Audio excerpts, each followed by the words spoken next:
Welcome to today's show. Welcome to the Jake Martinez show.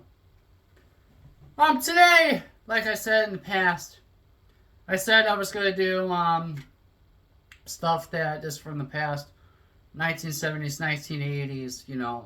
A bunch of that stuff, or even 2007. I it, I never get to enjoy those albums. But this one, I've probably been listening to this album for 2 years now. Um, and I started the channel a couple of weeks, probably about 5 or 6 weeks back, and I never get a full in-depth to start it to do it. And I was thinking, you know what? Since I haven't done anything with Judas Priest, I thought that this would be a great time to do album review. Now, I know Judas Priest has not released anything new as far as new music. But I know they released Firepower and all that type of stuff, which love those albums. The only really album that I don't really like is the Story and Tell It album. That to me, that's gonna be my least favorite album from them. But there's some stuff that I like to listen to. So today we're gonna do an oldie. We're gonna do an oldie Judas Priest, made in 1979, and I think you guys know what I'm talking about. I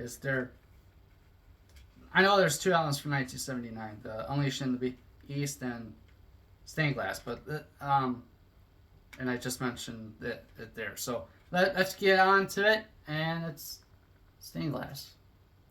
This is the remastered version. I got the whole remaster set, which has the logo, the fiery logo that's on Firepower.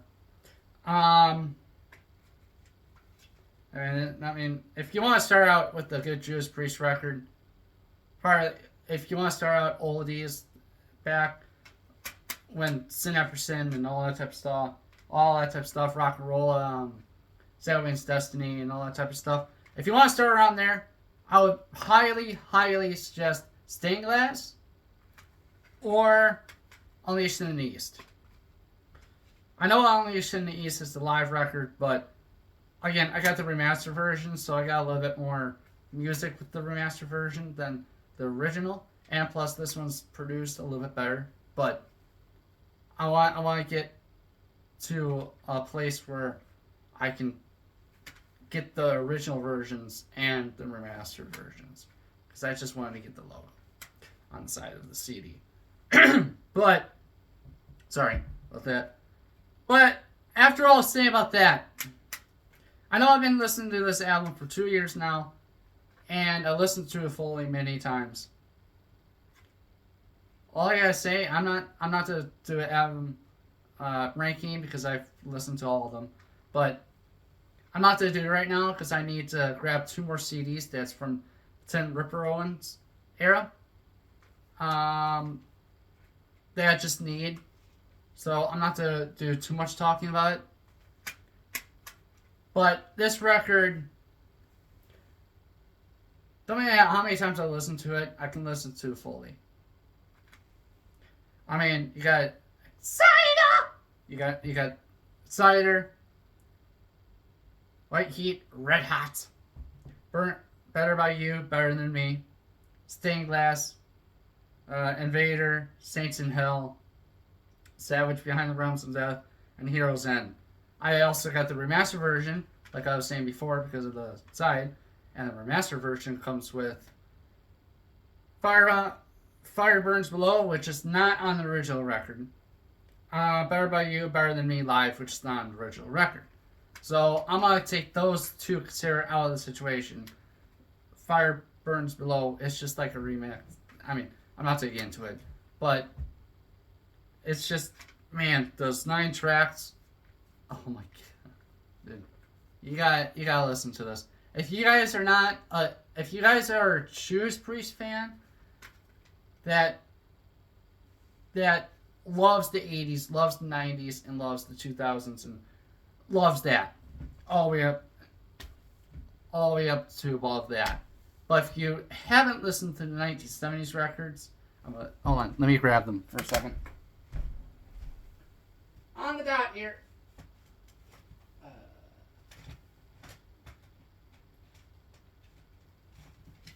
Like I said, this is full raw. I'm telling you. All right, so like, Hellbat for Leather. You haven't listened to that. Like I said earlier, at least in the East.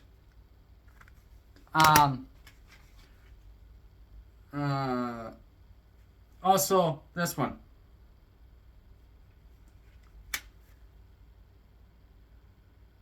As well.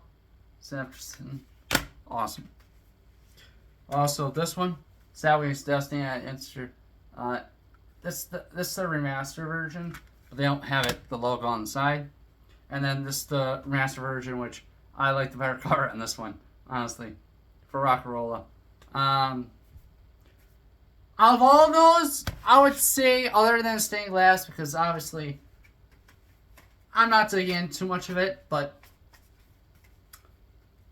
I would, if I do the album rankings by Judas Priest, I would not include the two Ripper Owens albums because I don't have those and I never listened to them. Those two are really hard to get. I don't know if I'm going to get them at all, honestly.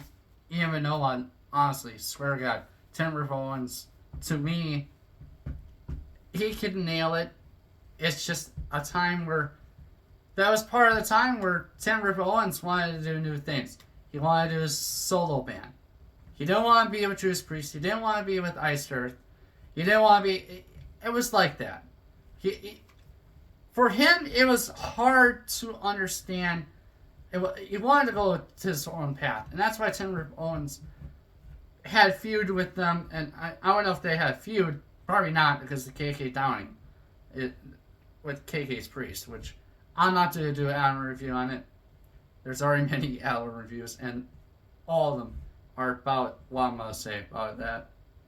But I would highly, if you're not into Judas Priest, the 70s Judas Priest, and you have not heard them do anything live on that, if you guys go to concerts, they guarantee you give you a 70s live, 70s, one of the 70s, the first versions of Judas Priest, live.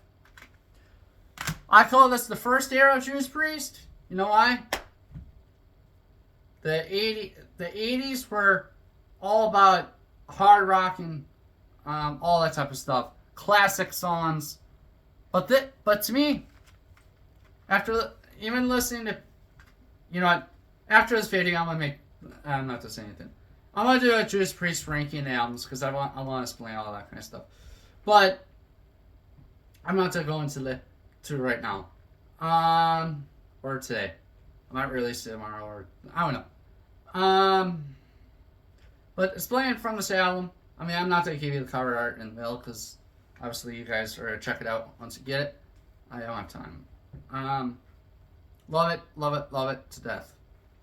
The first 6 albums, I could listen to the 9 songs that are in the original album are just all good. So, but Behind the Drums of Death is probably my favorite on this record. But yeah, Rob Halford kills it on this record. All the guys kill on the record, but Les Banks, fucking Les Banks, oh God, one of the drummers, the best drummer in Judas Priest by far. I know you guys are gonna say, well, he was the one that started doing all that jazzy and hard rock riffing, but I don't know why Judas Priest gives so much hate to him. I don't know why. Probably because he updated the band and he get the band new level and they just didn't want it or something like that, but I don't know. We don't know. We're not going to know. It's going to be private to Judas Priest. So, I hope you guys have a rock on day, and I hope you guys enjoy this, what I post, and I don't like to ask that much because I just know that you guys are gonna do what you want to do. If you guys enjoy me, if you guys enjoy what I do, at the end of the day, it's up to you guys. I'm not really bothered by subscribing or likes or anything like that. It's a free channel. It's up to you if you want to watch, enjoy, and comment, and let me know about what you like about the record, or if you haven't listened to it. It's all up to you. I'm not going to give you a exact choice of what you want, but I'm going to tell you album rankings, maybe talking about, maybe giving album reviews, like I said, maybe get a movie review. I don't know. I might do movie reviews. So, like I said, I'm gonna do a whole different stuff on this channel, and hopefully I can get to it on one of these days that I can be by myself. And I mean, I got work, so I got work, guys. I don't have more free time music than I did. I know, I'm 17. I just got a job, but all in all, I think work during the day is awesome for me because then I can listen to music afterwards. But I know you guys don't want to go in the private life, but that's what I have going. That's what I have going in my life, and hopefully you guys. I might just do life things on this channel too. Might be vlog. I don't know. It's the Jacob Martinez show, so it's all up to me what I want to do. But I hope you guys have a fantastic day, and I hope you guys rock on and still listen to the heavy metal music.